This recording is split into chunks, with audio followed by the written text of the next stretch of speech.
If you're looking for a budget graphics card that can handle almost any game, your options are honestly pretty limited right now. But what if I told you that Intel's Arc A750 might actually fit that role? For a relatively low price, it delivers dependable 1080p gaming performance, and in some cases, you can even push into 1440p territory. When Intel first entered the discrete GPU market with the Arc lineup, it was a big moment for the industry. In my opinion, their first attempt was a success. More competition in the GPU space is exactly what we need right now. Over time, Intel has also released numerous driver updates, and those updates have fixed most of the early issues the Arc series had. Today, the A750 is far more stable and the majority of the bugs have been ironed out. That said, there are still a couple of limitations. The biggest one is the 8 GB of VRAM, which can feel a bit restrictive in modern titles, especially at higher resolutions. Power consumption is also slightly higher compared to some competing cards. But at 1080p, these issues usually aren't a major problem, as we'll see in today's benchmarks. For this testing, we ran games at both 1080p and 1440p to get a clearer picture of the card's performance. We're also using the latest Intel drivers with resizable bar enabled, which is something Intel Arc GPUs really benefit from. As always, the test system is powered by the Ryzen 7 7800X3D. With that setup out of the way, let's jump into the benchmarks. Starting with Battlefield 6, using the low preset, which is probably where this GPU makes the most sense, we're seeing about 84 FPS at 1080p. That's definitely playable, though in a competitive shooter, you might prefer something a little higher. At 1440p, performance stays above 60 FPS, but again, many players might want a bit more headroom. Moving on to Dying Light, the Beast, performance here was a bit underwhelming. Average frame rates stayed below 60 FPS at both 1080p and 1440p. The frame pacing itself was actually pretty consistent, which is nice to see, but overall performance still felt somewhat lacking unless you drop settings further. Kingdom Come: Deliverance 2 tells a very different story. On the medium preset, the game still looks great, and the performance is much stronger. We're getting over 60 FPS at both resolutions.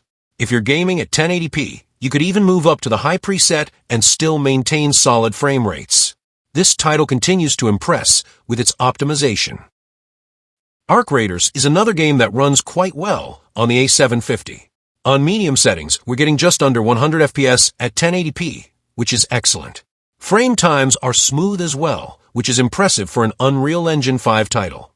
At 1440p, the card still manages around 67 FPS, which is respectable for a GPU in this price range. Cyberpunk 2077 also performs well, particularly on the high preset without ray tracing. The game is nearly 6 years old now, so it's no surprise that the A750 handles it comfortably. Frame rates are smooth at 1080p, and while the 1440p average dips below 60 FPS, enabling CSS upscaling can easily bring performance back up. Assassin's Creed Mirage is another well-optimized title. On high settings, we're seeing about 72 FPS at 1080p with a 1% low of 56. At 1440p, performance lands right at 60 FPS, which feels smooth enough for this type of game, especially if you're playing with a controller. Overall, it's fair to say that the Arc A750 is primarily a 1080p graphics card. Most of the games we tested were released within the last year or two, and at this resolution the card performs much more comfortably. The main factor holding it back at 1440p is the 8 GB VRAM buffer. Some modern games can easily exceed that at higher resolutions, which can lead to performance drops. When we move over to esports titles, things look much better. Starting with Fortnite, the A750 absolutely flies. At 1080p, we're seeing over 400 FPS on average with a 1% low around 260. Even at 1440p, the average frame rate stays close to 340 FPS, which is fantastic. Counter-Strike 2 is also extremely easy for this GPU to handle. In fact, performance is largely CPU limited here, so the A750 has no problem maintaining very high frame rates at either resolution. Based on these results, you can safely assume that most esports titles, like Valorant, Apex Legends, or Rainbow Six Siege, will run extremely well on this card. Just make sure you pair it with a capable CPU, and you'll have no trouble hitting high refresh rates. Now, let's briefly talk about ray tracing. Technically, the Arc A750 does support it, which means it can run games that require ray tracing features. In Cyberpunk 2077, for example, using the medium RT preset with CSS enabled gives us just under 60 FPS at 1080p. It's playable, but it's not exactly the smoothest experience. At 1440p, performance drops even further, so realistically it's better to stick with traditional rasterization. Some newer ray tracing heavy games are much tougher for the card. Doom, The Dark Ages, for example, struggled heavily even on the low preset. Frame rates stayed well below 60 FPS at both resolutions, and at 1440p the game was essentially unplayable. Indiana Jones performs slightly better. At 1080p on the low preset, we're seeing over 70 FPS with decent frame pacing. However, once you move up to 1440p, the average frame rate drops down to around 42 FPS, which is noticeably less comfortable.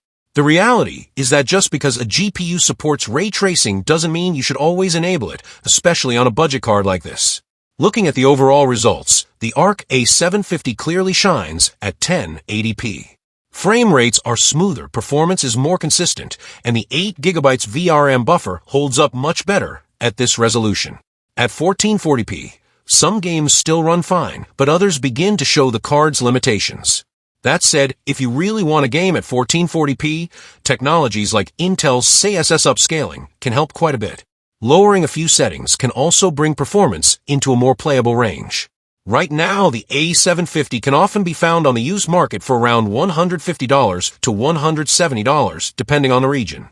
At that price, it's actually a very solid deal. For gamers focused on 1080p performance, it still delivers good value and should remain capable for the near future. Pairing it with something like a Ryzen 5 5600X would make for a well-balanced budget gaming system.